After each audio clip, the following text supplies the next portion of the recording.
Iran ਵਾਲਾ ਜਿਹੜਾ ਨਵਾਂ ਉਹਨਾਂ ਦਾ ਬਣਿਆ ਸੁਪਰੀਮ ਲੀਡਰ ਆ, ਉਹਨੇ ਐਕਸ ਦਾ ਖਾਤਾ ਬਣਾ ਕੇ ਕਈ ਜਿਹੜੀਆਂ ਨਵੀਆਂ ਮੰਗਾਂ ਜਿਹੜੀਆਂ ਉਹ ਰੱਖ ਦਿੱਤੀਆਂ, ਗੱਲਾਂ ਜਿਹੜੀਆਂ ਉਹ ਕਹਿ ਦਿੱਤੀਆਂ ਆ। ਇਹਦੇ ਨਾਲ ਲੱਗਦਾ ਇਹੀ ਆ, ਜੇ ਪਲੇਨ ਸ਼ਬਦਾਂ 'ਚ ਆਖਿਆ ਜਾਵੇ ਤਾਂ ਉਹਦੀ ਗੱਲਬਾਤ ਤੋਂ ਇਹੀ ਲੱਗ ਰਿਹਾ ਵੀ ਅੱਗੇ ਭਾਈ ਐਸਕੇਲੇਸ਼ਨ ਹੋਰ ਵਧਣ ਜਾ ਰਹੀ ਹੈਗੀ ਆ। ਸੋ ਸਥਿਤੀ ਕੋਈ ਬਾਹਲੀ ਚੰਗੀ ਨਹੀਂ ਆ।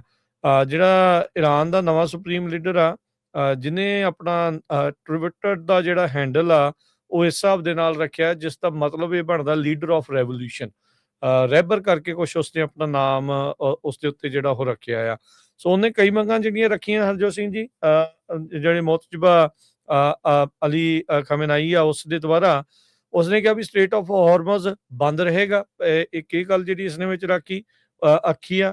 ਨਾਲ ਕਹਿੰਦਾ ਵੀ ਯੂਐਸ ਦੇ ਜਿੰਨੇ ਵੀ ਬੇਸ ਨੇ ਪੂਰੇ ਇਲਾਕੇ ਦੇ ਵਿੱਚ ਉਹ ਬੰਦ ਕਰ ਦੋ, ਨਹੀਂ ਤਾਂ ਉਹਨਾਂ ਦੇ ਉੱਤੇ ਅਟੈਕ ਕੀਤਾ ਜਾਊਗਾ।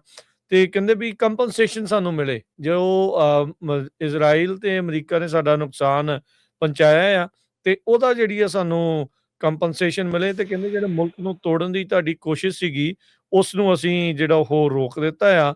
ਤੇ ਕਹਿੰਦੇ ਵੀ ਜਿਹੜੇ ਮੁਲਕ ਇਸ ਇਲਾਕੇ ਦੇ ਵਿੱਚ ਨੇ ਉਹ ਕਲੈਰੀਫਾਈ ਕਰਨ ਆਪਣੀ ਪੋਜੀਸ਼ਨ ਵੀ ਈਰਾਨ ਨੇ ਕੀ ਉਹਨਾਂ ਦੇ ਜਿਹੜੇ ਖਿਲਾਫ ਆ ਉਹ ਅਗਰੈਸ਼ਨ ਕੀਤੀ ਹੈ ਜਾਂ ਉਹਨਾਂ ਨੇ ਜਵਾਬੀ ਕਾਰਵਾਈ ਜਿਹੜੀ ਈਰਾਨ ਨੇ ਉਸ ਦੇ ਵਿੱਚ ਜਿਹੜੀ ਉਹ ਕੀਤੀ ਆ।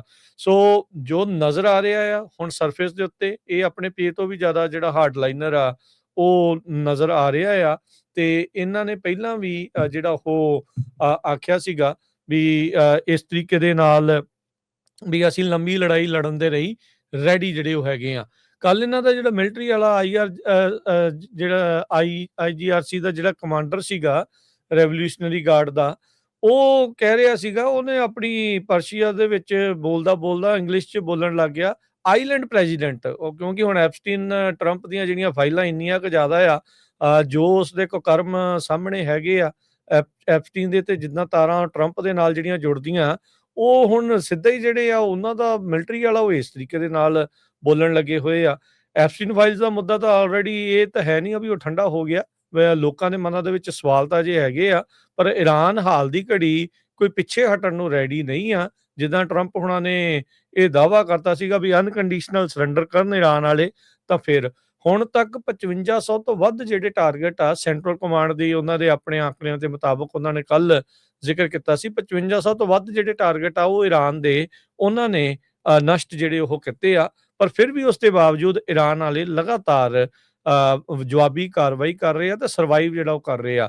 ਰਜੀਮ ਚੇਂਜ ਕਰਨ ਦੀ ਜਿਹੜੀ ਇਹਨਾਂ ਦੀ ਇੱਛਾ ਸੀਗੀ ਉਹ ਧਰੀ ਧਰਾਈ ਜਿਹੜੀ ਹਾਲ ਦੀ ਘੜੀ ਵਿੱਚ ਰਹਿ ਗਈ ਆ। ਟਰੰਪ ਹੁਣਾਂ ਨੇ ਕਿਹਾ ਸੀਗਾ ਵੀ ਮੈਨੂੰ ਪੁੱਛ ਕੇ ਨਵਾਂ ਲੀਡਰ ਜਿਹੜਾ ਉਹ ਲਾਓ, ਅਗਲਿਆਂ ਨੇ ਜਿਹੜਾ ਉਹ ਨਵਾਂ ਲੀਡਰ ਲਾਤਾ ਤੇ ਉਹਦਾ ਹੁਣ ਇਦਾਂ ਦਾ ਤੱਤਾ ਜਿਹਾ ਜਿਹੜਾ ਉਹ ਬਿਆਨ ਜਿਹੜੇ ਉਹ ਆ ਗਏ ਆ। ਸੋ ਹੁਣ ਦੇਖਣ ਵਾਲੀ ਗੱਲ ਹੋਊਗੀ ਵੀ ਅੱਗੇ ਇਸ ਤਰੀਕੇ ਦੇ ਨਾਲ ਵਾਰ ਜਿਹੜੀ ਆ ਖਤਮ ਹੁੰਦੀ ਆ ਜਾਂ ਅਜੇ ਹੋਰ ਐਸਕੇਲੇਟ ਹੁੰਦੀ ਆ। ਪਰ ਈਰਾਨ ਦੇ ਇਸ ਲੀਡਰ ਦੇ ਐਕਸ ਦੇ ਉੱਤੇ ਇਸ ਟਵਿੱਟਰ ਦੇ ਉੱਤੇ ਇਸ ਬਿਆਨ ਤੋਂ ਬਾਅਦ ਚ ਲੱਗ ਰਿਹਾ ਵੀ ਸ਼ਾਇਦ ਵਾਰ ਹੋਰ ਐਸਕੇਲੇਟ ਹੋ ਸਕਦੀ ਆ, ਹੋਰ ਅੱਗੇ ਵੱਧ ਸਕਦੀ ਹੈਗੀ।